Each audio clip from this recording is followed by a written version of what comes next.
जय गुरुदेव।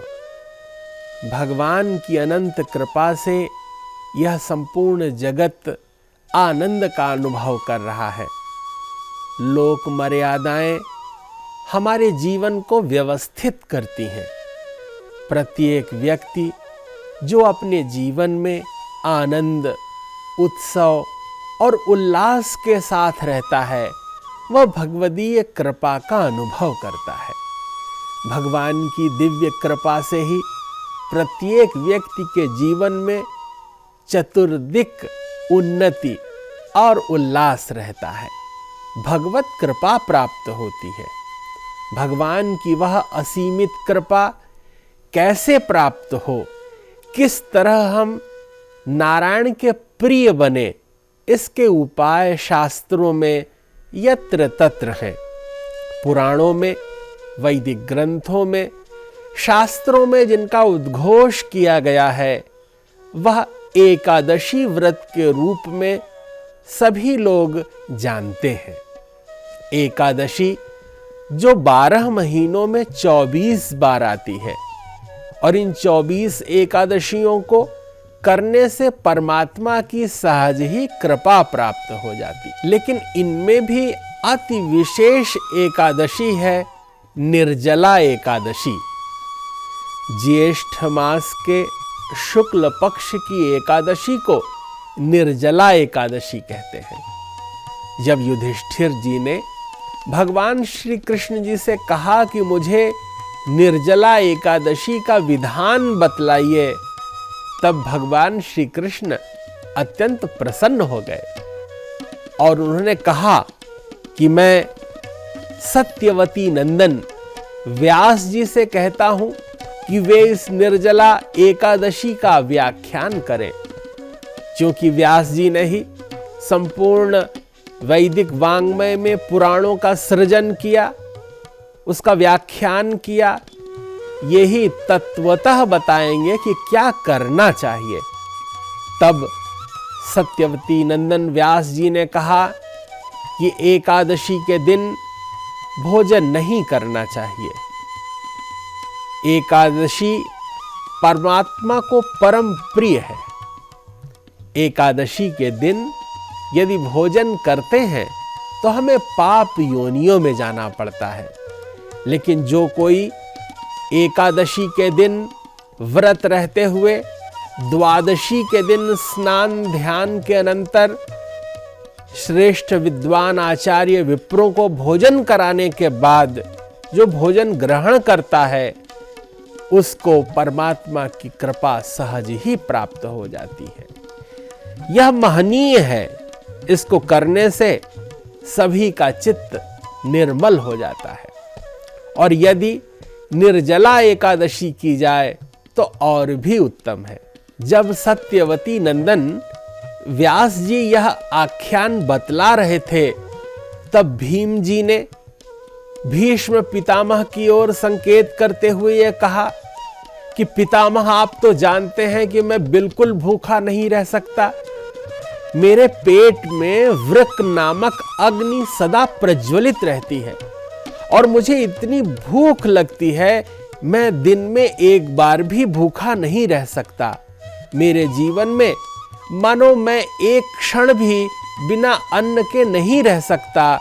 ऐसा बार बार मैं आपसे निवेदन कर रहा हूं। यह सुनकर भीष्म पितामह से संवाद करते हुए भीम कहते हैं कि हे पितामह, आप तो जानते हैं कि माता कुंती, युधिष्ठिर जी, द्रौपदी, अर्जुन, नकुल, सहदेव, यह सब एकादशी का व्रत रहते हैं। लेकिन मैं एकादशी का व्रत नहीं रह पाता। मुझे यह पता है कि जनना शौच और मरना शौच में भी भोजन नहीं करना चाहिए, लेकिन मैं बिना भोजन के नहीं रह सकता। मैं अपनी इस स्थिति का कैसे उपाय करूं? मैं किस प्रकार मोक्ष को प्राप्त होऊंगा? तब व्यास जी कहते हैं कि अगर कोई भी व्यक्ति इन 24 एकादशियों में केवल ज्येष्ठ मास के शुक्ल पक्ष की इस निर्जला एकादशी का व्रत रहता है तो भी उसे समस्त एकादशियों का फल प्राप्त होता है। इसमें हम केवल कुल्ला करने के लिए ही जल का अपने मुख में स्पर्श कराएं, इसके अतिरिक्त जल का स्पर्श न करें, जल को मुख में न रखें और एकादशी के ब्राह्म मुहूर्त से लेकर के द्वादशी को स्नान ध्यान करने के उपरांत विप्रों का भोजन कराने के बाद ही हम जल ग्रहण करें, तब यह निर्जला एकादशी होती है। और इस दिन हमें घड़े का दान करना है जो जल पूरित हो। ऐसा घट तैयार करें, अपने अवस्था स्थिति के अनुरूप स्वर्ण का, रजत का, तांबे का अथवा मिट्टी का घड़ा जो जल से संपूरित हो, और नारायण की जो जल में शयन करती हुई मूर्ति की स्वर्ण मुद्रिका की अगर कोई दान का संकल्प लेता है तो उसको निर्जला एकादशी का महान फल प्राप्त होता है। व्यास जी कहते हैं कि अरे भीमसेन, ज्येष्ठ मास में सूर्यदेव वृष राशि पे हो अथवा मिथुन राशि पर हो, हमें यत्न पूर्वक निर्जला एकादशी का व्रत करना चाहिए। एकादश्याम दिने योन्नम भुंक्ते पापम भुनक्ति सह, इह लोके च चांडालो मृतः प्राप्नोति दुर्गतिम। जो कोई एकादशी का व्रत करता है वह मृत्यु के उपरांत चांडाल इत्यादि योनियों में जन्म नहीं लेता। एकादशी तिथि का यत्न पूर्वक परिपालन करना चाहिए। जो कोई एकादशी का यह व्रत करता है उसका आभ्यंतर शुद्ध हो जाता है, विकार रहित हो जाता है, निर्मल विचार आने लगते हैं।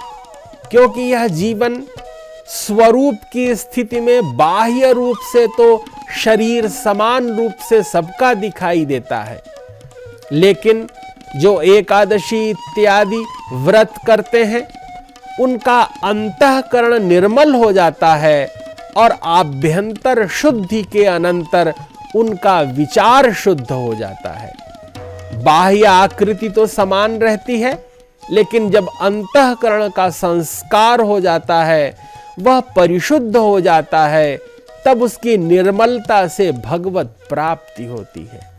भगवान की कृपा आभ्यंतरिक है, अंतःकरण की शुचिता से परमात्मा की कृपा सहज ही प्राप्त होती है। एकादशी के इस पावन पुनीत तिथि के अवसर पर यत्न पूर्वक दान करना चाहिए, तप करना चाहिए, विद्याध्ययन करना चाहिए, गुरु सन्निधि में रहना चाहिए, सत्संग करना चाहिए, रात्रि जागरण करते हुए भगवान नाम लेना चाहिए।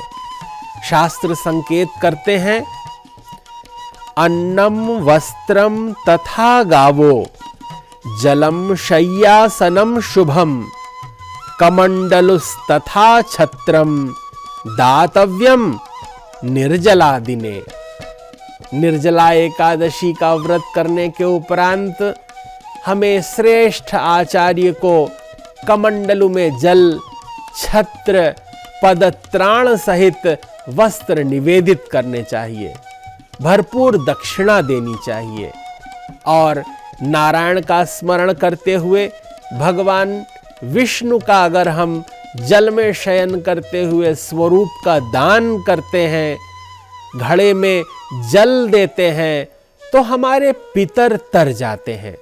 आने वाले कुल में, आने वाली संततियों में और जो परंपरा का विस्तार है उसमें कोई भी भूख से विनष्ट नहीं होता, किसी के जीवन में अज्ञान नहीं रहता, सभी का जीवन निर्मलता को प्राप्त होता है। घड़े में जल रख करके उसको सुंदर पुष्पों से आच्छादित करके विद्वान आचार्य को दिव्य मंत्रों के साथ देना चाहिए और कहना चाहिए, देव देव हृषिकेश संसारनवतारक उद्कुंभ प्रदानेन नय माम परमाम गति। मुझे परम गति प्रदान करें। भगवान विष्णु प्रसन्न हो जाते हैं और अंतर मन में प्रविष्ट होकर के अपनी सारूप्य भक्ति प्रदान करते हैं, सायुज्य मुक्ति देते हैं। भगवान नारायण की कृपा से निर्जला एकादशी का यह पावन पुनीत व्रत जो कोई करता है, जो इसकी कथा को सुनता है अथवा किसी अन्य को सुनाता है, वह भी पाप मुक्त हो जाता है। वाजपेय यज्ञ का फल प्राप्त होता है और इस जीवन में पूर्णता प्राप्त कर भगवान की सन्निधि प्राप्त करता है। ये व्रत, ये उत्सव, ये त्योहार हमारे जीवन में मांगलिकता लाते हैं।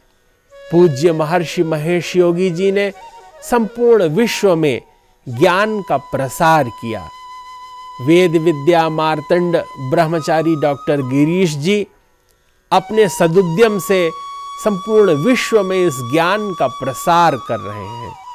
हम सब शुद्ध चेतना के साथ संपूर्ण विश्व का कल्याण चाहते हुए सभी के प्रति सद्भाव प्रकट करते हैं। अनंत शुभकामनाओं सहित जय गुरुदेव, जय महर्षि।